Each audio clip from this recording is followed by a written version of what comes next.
All right, guys, what's going on? Welcome back to the Everything College Football Podcast. Today, me and Nick here will be reacting to the news of Kliff Kingsbury making his return to the college game with USC. Nick, a couple of months ago, back in January, the writing was on the wall that his tenure with the Cardinals was going to be coming to an end. And, we were talking about what he potentially may be doing next because, he took, I think it was to Thailand, a one-way ticket. He was just going to sit and think about it for a little bit. And I'd made a post on the Everything College Football Instagram page. It's on screen now. Link will be down below if you would like to follow. And I had said that one job that potentially may be good for him would be offensive analyst at USC. And guess what? That's the job he just took late last night. And I feel like this one made a lot of sense for a multitude of reasons. I think the first one, a lot of people don't remember this, but when he was fired from Texas Tech, he joined USC as their offensive coordinator under Clay Helton, just a couple of weeks later. And then, about 3 weeks or so after that, the Arizona Cardinals ended up hiring him as the head coach. So he was not with USC very long, but he was there long enough to, build some relationships, get familiar with the campus. He has some familiarity with this program, Nick. So I think that's one reason. And number two, I think this one makes a lot of sense, and I think a lot of people can understand this, is that this is an opportunity for him to just kind of add some insight, kick his feet up, and, lay back a little bit, and just have fun, coach the game of football, and do that in a beautiful city like Los Angeles. And that's why I thought this would be a perfect fit months ago when I kind of predicted this happening. And that is indeed what is going down now. He's joining Lincoln Riley's staff as a quarterback coach and a senior offensive analyst. What is your, instant reaction to this, Nick? And how do you feel about what we talked about a couple of months ago with Kliff Kingsbury? This is certainly an interesting hire here for USC. I think this is a very big beneficial hire for them. They really can't lose with this move here. I think this is a great move for both parties involved. But I think USC wins especially. Kingsbury has a good coaching record at times. On offense, he certainly has a solid offensive coordinator. Of course, he had stints at Houston's offensive coordinator. Then he spent the time at Texas A&M before taking the Texas Tech job. And while he has an overall head coaching losing record at both levels, the pros and college, a 35-40 record at Texas Tech. Obviously, Arizona, the Cardinals saw something in him when they hired him. It didn't quite work out as they'd hoped, but now he jumps back into the college ranks and heads to USC, where I think is a perfect spot for him. He's gonna have a lot of talent to work with here. And being the quarterbacks coach of the reigning Heisman Trophy winner is certainly not a bad gig at all, considering you were just fired from your last job. This is a guy that, had a lot of options, and there were a lot of coordinator spots that need to be filled. I thought TCU could have been a good spot to kind of grab him up after they lost their coordinator to Clemson. Clemson, of course, they needed a coordinator. That could have been something that could have worked out. Alabama needed a coordinator. There were a lot of big open jobs this year. He seemed to not have any interest in any of them, kind of passing all of them with the whole one-way to Thailand thing. And now he gets back to the ranks and settles in what will be a little bit of an easier job, right? A more relaxed role as a senior offensive analyst and a quarterback's coach rather than a full-time offensive coordinator. I think this is great for a USC offense that was already really talented on paper and had high expectations going into this season. Yeah, Kingsbury, Mike Leach's disciple, he played for him in early 2000s at Texas Tech. Of course, he had great success with Manziel in 2012 at A&M. And at Texas Tech, the offense was ridiculous. Patrick Mahomes, this guy put up ridiculous numbers before he became a superstar in the NFL.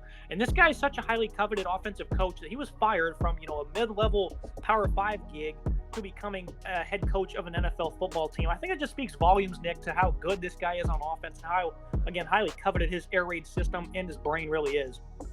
I agree. He's a very talented offensive analyst. He's worked with, Kyler Murray, Patrick Mahomes, Johnny Manziel. So there's a lot of talented quarterbacks that have come through his sort of ranks.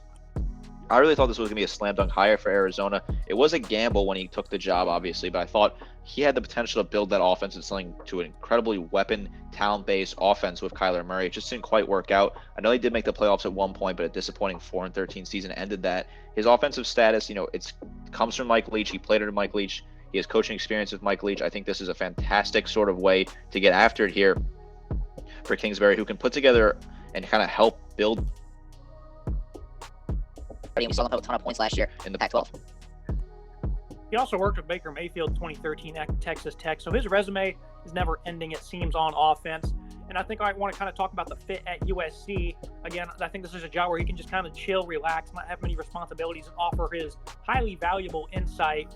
Lincoln Riley is considered the top offensive mind in college football. You pair that up with Kliff Kingsbury. Of course, I don't think you're going to see any schematic changes or anything like that, but I certainly think you're going to see some interesting wrinkles into this offense, especially when you have a quarterback like Caleb Williams, who's incredibly crafty, and he just seems to thrive no matter what.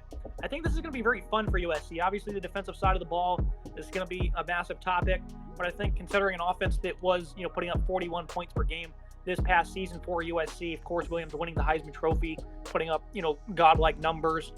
What do you think this fit is going to do, not just for 2023, but going forward? Because I'm not sure what the future outlook is for Kingsbury. Obviously, Malachi Nelson, one of the top-ranked quarterbacks, just showed up, and, they're also in the running for Raiola as well.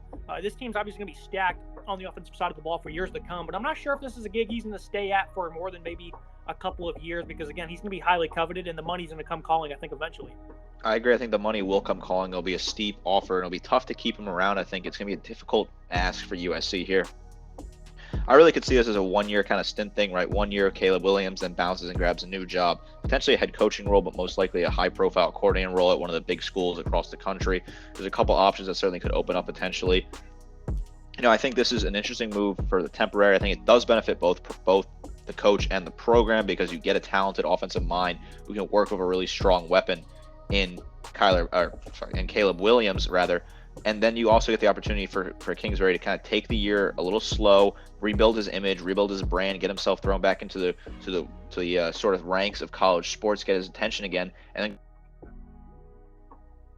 Also, in one of those bigger programs, I really don't think this gets past one season, 2 max, I think. But with everything going on in college football, a lot of changes with constant realignment, a lot of things going on, I think schools will be pulling the trigger on coaches and making changes very quickly. I think Kingsbury will be an attractive coach as a head coach or a coordinator as we go and enter, realignment in a period where a lot of things are going to be changing in college football very quickly.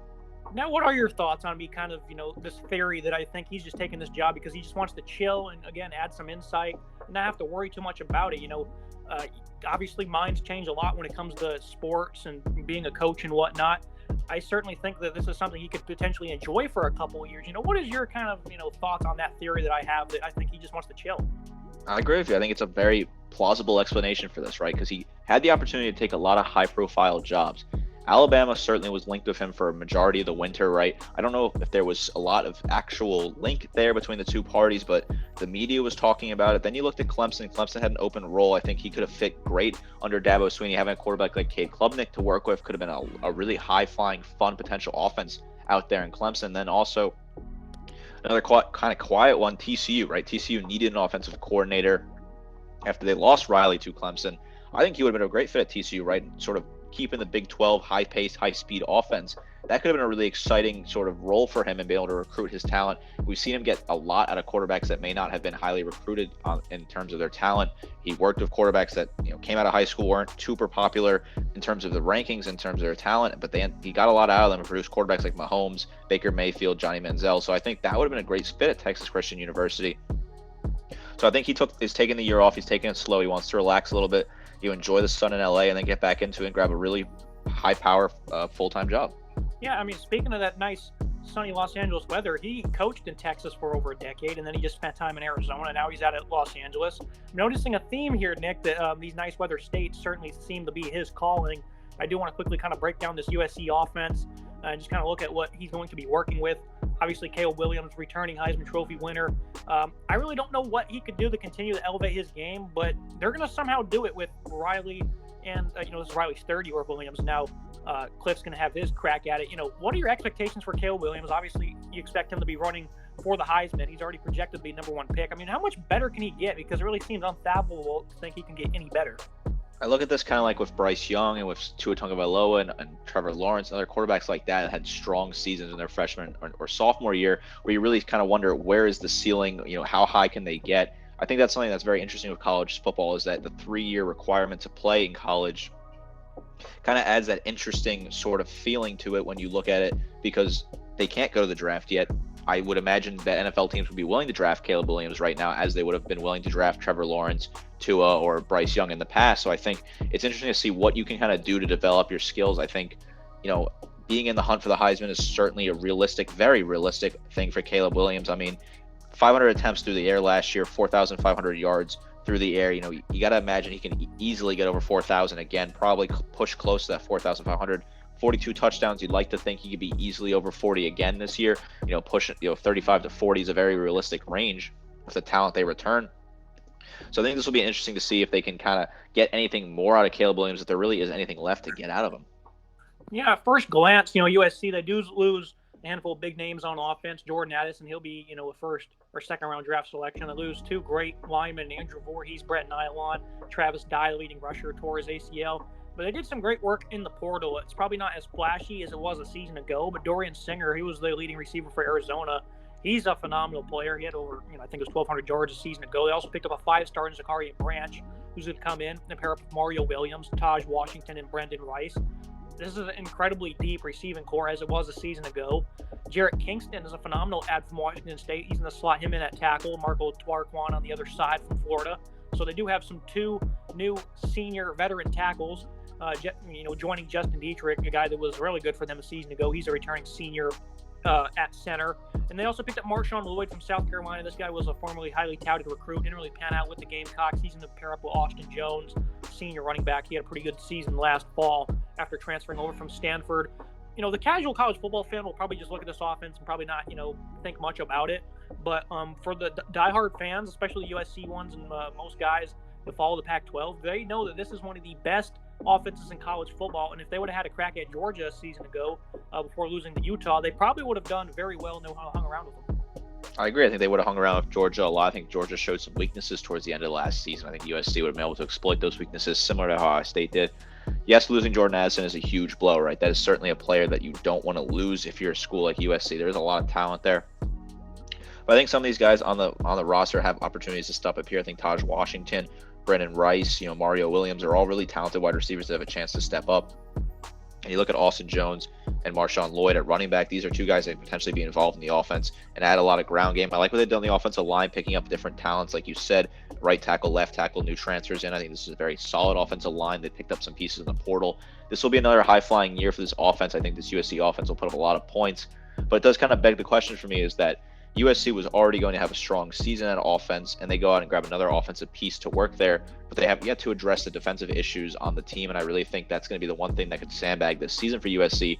We're going to talk about in the preview when we get to it, is that the USC defense, I feel, is just not strong enough to compete at a national level for this team. They will let them down, but this offense is one of the best in the country. It's high-flying, will put up a ton of points, and really is a really fun offense to watch. If you haven't watched USC at all last year, you should be watching them this year.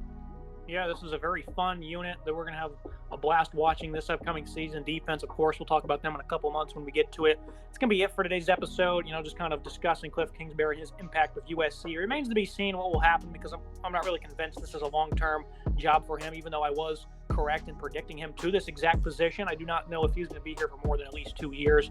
So, final thoughts, Nick?